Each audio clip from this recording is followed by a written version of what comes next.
Bonjour, donc nous allons aborder dans ce chapitre la notion de dosage, soit par étalonnage, où on va mesurer une grandeur physique qui influe sur la concentration d'une espèce chimique, soit par titrage, où nous utiliserons une réaction chimique et la notion d'équivalence. Le dosage par étalonnage ou par titrage permet de déterminer la concentration molaire, puis la quantité de matière, ou la concentration massique, si on le souhaite, d'une espèce chimique dissoute. Pour cela, nous utiliserons des solutions étalons contenant l'espèce à doser.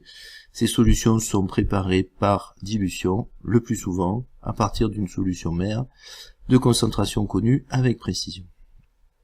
Alors, vous avez peut-être déjà vu en seconde ou en première cette méthode, où vous compariez une couleur, puisque la couleur est liée à la concentration, en réalisant ce qu'on appelle une échelle de teinte.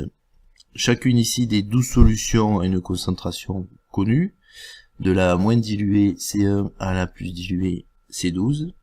Il suffit alors de comparer la couleur de la solution inconnue, et d'encadrer sa concentration à l'aide des solutions étalons, et plus particulièrement de leur couleur. Donc cette technique, par contre, est assez imprécise, d'où l'idée de la technique du dosage par étalonnage. Alors l'idée est un petit peu la même, puisqu'on va comparer non pas une couleur cette fois-ci, mais une grandeur physique, soit l'absorbance, soit la conductivité d'une solution, en réalisant pour des concentrations différentes des mesures de cette grandeur, puis en traçant ce qu'on appelle la courbe d'étalonnage, le plus souvent linéaire, ce qui nous permettra d'associer à cette courbe une équation et une loi. Ensuite, quand on a la courbe pour déterminer la concentration C, on va mesurer la grandeur physique X, reporter donc cette grandeur sur la courbe, et déterminer ensuite la concentration qui lui correspond et que nous cherchons à déterminer.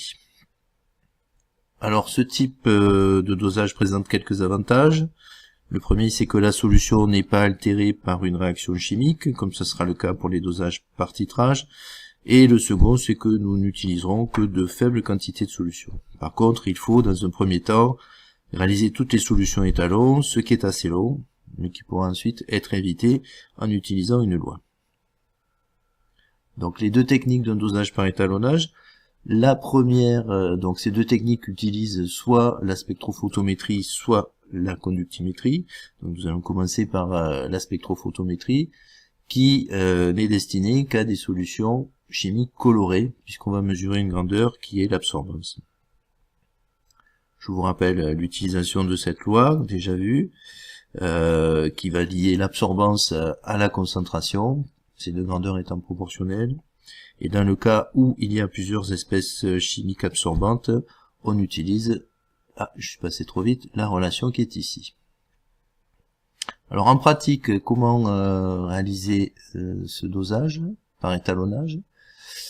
Dans un premier temps, pour uniquement la mesure de l'absorbance, il faut déterminer la longueur d'onde maximale qui correspond à l'absorbance maximale, le tout à l'aide de spectre d'absorption. Donc on repère pour l'absorbance maximale la longueur d'onde qui correspond, donc à peu près ici 540 nanomètres pour cet exemple. On règle notre spectrophotomètre sur cette longueur d'onde si on peut, ou dans une gamme de longueur d'onde.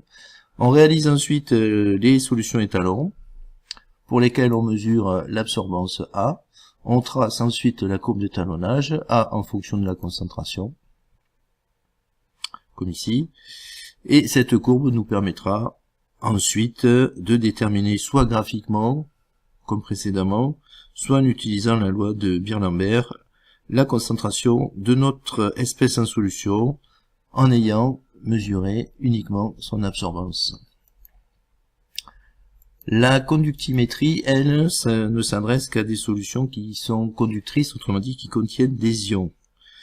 Il faudra mesurer ici la grandeur conductivité. On peut aussi mesurer la conductance. Nos appareils nous permettent de mesurer la conductivité. Cette conductivité nous permettra de savoir si une solution est plus ou moins conductrice.